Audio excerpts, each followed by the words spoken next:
E aí a gente tem um ponto aqui bastante delicado, que é a questão do isolamento social e a IA conversacional. Quando a gente tem, né, um mundo ali, quando a gente entra, existem diversos games, né, existem diversas atividades onde a criança entra, ela emerge, ela cria o seu avatar e ela cria ali uma vida, um mundo, ideias que são só de acordo com a vontade dela. É muito importante a gente perceber que, assim, o nosso cérebro, é ao longo da vida que ele vai aprendendo a distinguir, né, o mundo real do mundo virtual. E ainda que antigamente, né, há um tempo atrás, a gente não tivesse todas esse acesso à tecnologia, a gente tem questões simples que nos mostram isso, né? A gente chora com filme, a gente chora com livro, né? Alguém conta uma história pra gente, a gente fica triste, a gente se emociona. E por que isso acontece? Porque o nosso cérebro, ele cria imagens e ele não diferencia o mundo real do mundo imaginado. Aí, quando você tem a tecnologia trazendo essas imagens prontas e fazendo essa imagem viver, né? Fazendo essa imagem se tornar quase real, a gente tem um risco muito sério de ter a confusão entre o mundo real e o mundo virtual. Então, é muito importante que a gente tome muito cuidado com isso. As crianças mais pequenas ali, né, de 0 a 3, 4 anos, deve-se evitar bastante mesmo, o máximo possível, a relação, né, com esse mundo virtual, sobretudo de games. Porque ela não tem repertório. Crianças de 0 a 6 anos não têm repertório para distinguir o mundo virtual do mundo real. Isso é um fato. A segunda coisa é que, ainda que as crianças mais velhas tenham a capacidade já de diferenciar esse mundo real do mundo virtual, é algo que ainda é muito frágil. Visto que até depois de adulto a gente ainda se emociona com o filme, a gente ainda se emociona com coisas que não são contadas, né, com aquilo que não é verdade, digamos assim, coisas de mentirinha, né? A gente tem esse mecanismo dentro de nós, o mecanismo de imaginar e se emocionar e não conseguir separar, né, aquilo que está sendo imaginado do que está sendo vivido na realidade. A gente se afeta. Isso é um mecanismo do nosso sistema nervoso para interagir com o mundo.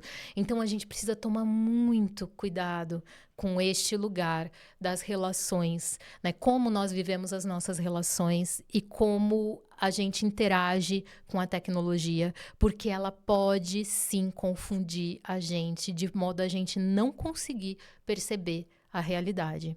De a gente começar a confundir essas duas instâncias. E, sobretudo, as crianças e os adolescentes, né, que podem ser levados a isso de uma forma muito mais complexa, muito mais perigosa. E aí, no meio disso tudo, a gente tem também, neste momento, né, as IAs conversacionais. Né? E tem muitos relatos já de pessoas e de estudos que estão sendo feitos de que as pessoas começam a preferir conversar com as IAs do que conversar com outras pessoas.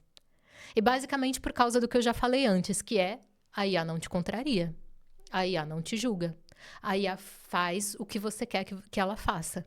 Né? E isso vai fortalecendo na gente esse desejo narcísico, né? No sentido de conexão neural mesmo, cria na gente um padrão de relação que a gente não vai conseguir se relacionar com outras pessoas. A gente vai ficar cada vez mais inflexível e incapazes de conseguir se relacionar com o mundo, de conseguir ser contrariado, de conseguir ser frustrado, de conseguir aprender.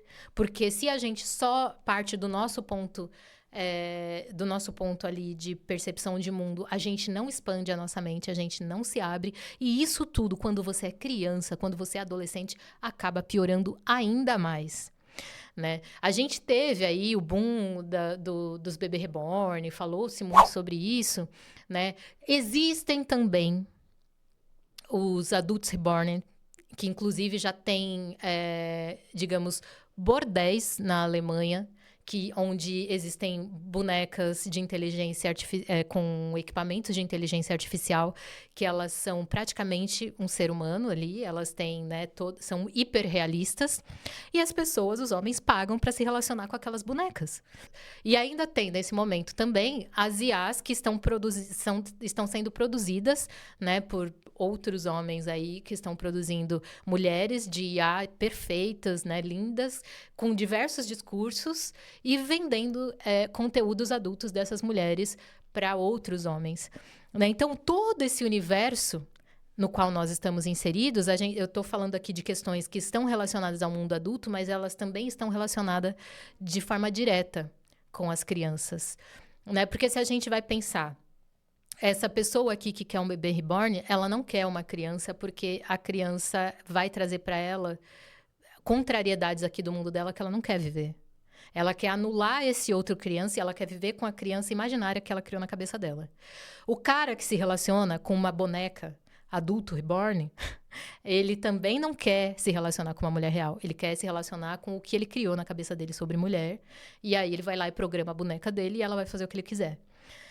O cara que se relaciona com uma imagem de uma mulher de inteligência artificial produzindo ali o conteúdo adulto para ele, ele também está na mesma vibe. Ele não quer se relacionar com esse outro, com essa outra mulher.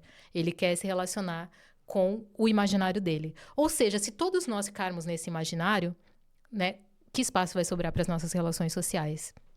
E se a gente tem crianças que podem estar, né, em contato com esse mundo, como que a gente vai educar as nossas crianças para lidarem com as relações com os colegas, com esse mundo que não é o que você quer, ele te contraria a maior parte do tempo.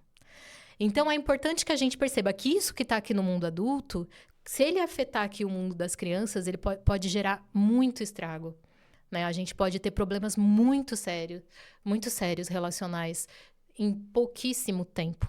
Então, a gente precisa se atentar para essas questões. E detalhe, nós adultos somos modelos de ação para as crianças. Então, aquilo que a gente consome, aquilo que a gente... o nosso comportamento como um todo, ele vai ser o que vai educar a criança de fato, nunca é o que a gente fala. Então, a gente também precisa perceber como nós estamos lidando com a tecnologia, porque a nossa relação também não está saudável, né, para que a gente consiga, de fato, gerar ali um outro lugar para se relacionar com as crianças e para conversar com elas, para pensar com elas outros caminhos, né, para esse uso tecnológico ser mais saudável.